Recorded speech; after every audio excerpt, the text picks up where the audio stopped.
فاذكروني أذكركم واشكروا لي ولا تكفرون يا أيها الذين آمنوا استعينوا بالصبر والصلاة إن الله مع الصابرين. أسأل رسول الله صلى الله عليه وسلم الشر لا للشر ولكن لأتوقيه. Kata Hudzaifah ibn Yaman, aku bertanya kepada Nabi SAW tentang keburukan. Bukan untuk keburukan itu. Tapi untuk bagaimana aku bisa menghindar dari keburukan tersebut. Maka dari metode ini kaum muslimin yang dimuliakan oleh Allah. Jika kita berbicara terkait tentang kiat,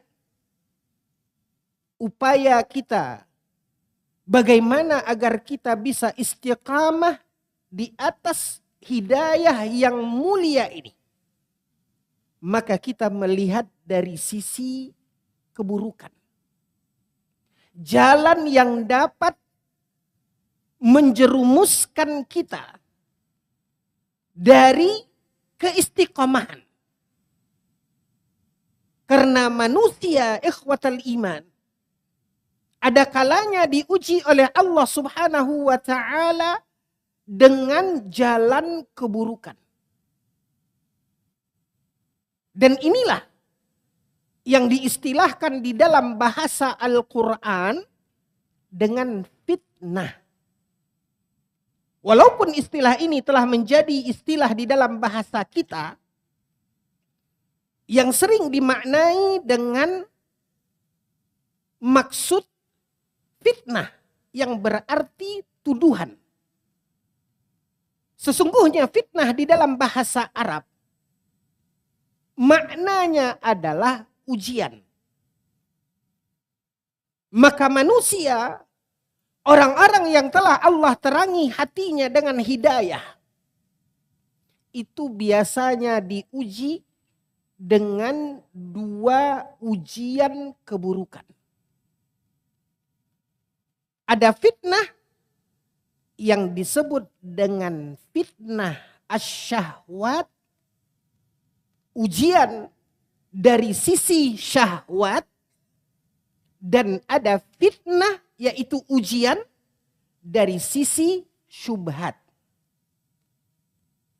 Sering para ulama menguraikan terkait tentang masalah ini. Uraian tentang fitnah asyahwat dan fitnah asyubhat. Dua pintu inilah yang dapat membuat seseorang yang Allah telah masukkan dia. Apabila kita umpamakan hidayah itu seperti ruangan. Ketika kita melihat masjid kita ini, tempat kita ini. Allah telah bimbing dan tuntun kita. Sehingga kita telah berada di tempat ini.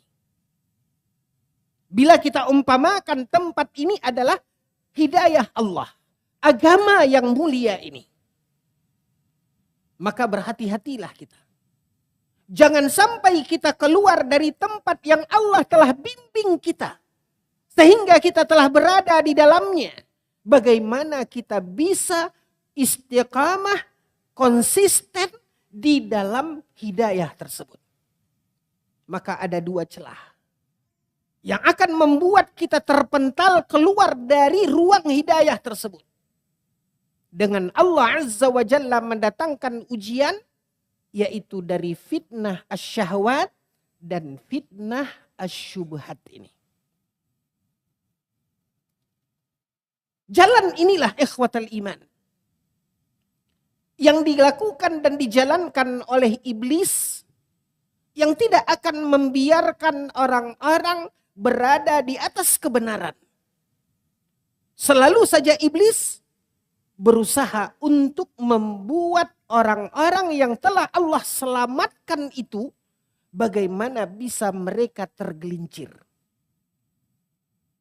Maka dua pintu inilah yang dijadikan metode oleh iblis, yaitu dari sisi asyahwat dan dari sisi asyubhat. Apa bedanya? Asyahwat, ikhwatal iman, adalah syahwat hawa nafsu yang ada di dalam diri seseorang. Dan memang Allah Subhanahu wa taala telah titipkan hawa nafsu tersebut yang akan menggiring seseorang tergelincir di dalam syahwatnya. Maka Allah telah titipkan nafsu itu di dalam diri masing-masing kita. Allah Jalla wa'ala berfirman di dalam Al-Quran ketika Allah mengatakan innan nafsa la'ammaratum bisu. Hawa nafsu itu selalu mendorong kita kepada keburukan. Maka lihatlah bagaimana orang-orang kemudian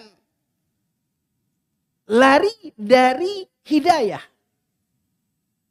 Dan tidak istiqamah di dalam hidayah tersebut disebabkan karena syahwatnya. Syahwat kepada dunia. Syahwat kepada kepentingan pribadinya. Bahkan di akhir zaman kata Nabi SAW, ada lagi yang lebih menonjol dalam syahwat manusia. Apa yang disebut dengan hubbus syuhrah, apa yang disebut dan dinamakan dengan keinginan untuk tersohor. Keinginan untuk terkenal. Ini semua adalah syahwat. Sebagaimana juga ikhwatal iman, juga disebutkan di akhir zaman. Banyaknya orang-orang kendati pun Allah telah berikan hidayah kepadanya. Tapi ada syahwat di mana dia hubbur riasah. Dia ingin menguasai. Dia ingin memimpin. Maka semua ini ikhwatal iman adalah virus-virus yang menggerogoti syahwat manusia. Dan dialah yang akan membuat dengan jalan syahwat tersebut seseorang akan terpental dari hidayah Allah dan tidak bisa istiqamah di dalam jalan hidayah tersebut. Inilah fitnah syahwat. Nabi SAW telah mengingatkan di dalam beberapa hadis yang disebutkan oleh Nabi SAW dengan apa yang beliau istilahkan dengan huzuzun nafs, kepentingan diri. Kepentingan untuk mendapatkan kebaikan untuk individunya, untuk dirinya. Harapan dan keinginan untuk terkenal. Harapan dan keinginan untuk berkuasa. Semua ini adalah syahwat. Dan iblis menghiasi syahwat ini. Sehingga membuat seseorang lari dari keistiqamahannya. Ujian yang kedua, kaum muslimin yang dimuliakan oleh Allah. Yang tidak kalah dahsyatnya dari fitnah syahwat, apa yang disebut dan dinamakan dengan fitnah asyubhat. Apa itu asyubhat? Asyubhat artinya kerancuan ilmu. Sehingga keliru di dalam pemahamannya. Sehingga salah dia di dalam mengambil kesimpulan. Makanya dikatakan kaum muslimin yang dimuliakan oleh Allah. Ya, apa yang membuat. Dan ketika mereka melakukan. Apa itu virus utamanya? Yang pertama ikhwatal iman adalah su'ul qasdi. Yang pertama, apa yang disebut oleh para ulama dengan su'ul qasdi. Memiliki tujuan yang buruk. Artinya, jika ini berkaitan dengan tujuan, niat. Disinilah ikhwatal iman, perlunya seseorang selalu mengontrol niatnya. Ketika dia melakukan satu kebaikan, apa yang dia inginkan? Apakah kebaikan yang dia kerjakan setelah Allah berikan kepadanya hidayah, betul-betul dia lakukan itu karena Allah Subhanahu wa taala, yubtagha biha wajhullah. Betul-betul dia melakukan itu karena Allah. Ataukah mungkin ketika dia melakukan kebaikan itu, ketaatan setelah Allah terangi hatinya dengan ibadah, dia salah di dalam niatnya. Padahal Allah Subhanahu wa taala mengatakan di dalam ayat, di dalam Al-Qur'an, Allah mengatakan, "Wa ma umiru illa liya'budullaha mukhlishina lahuddin." Bahwasanya Allah tidaklah memerintahkan kepada kita melakukan ibadah dan ketaatan kecuali kita melakukannya harus dengan keikhlasan. Maka raba niat kita, ikhwatal iman. Adakah niat kita ternodai dengan embel-embel yang lain?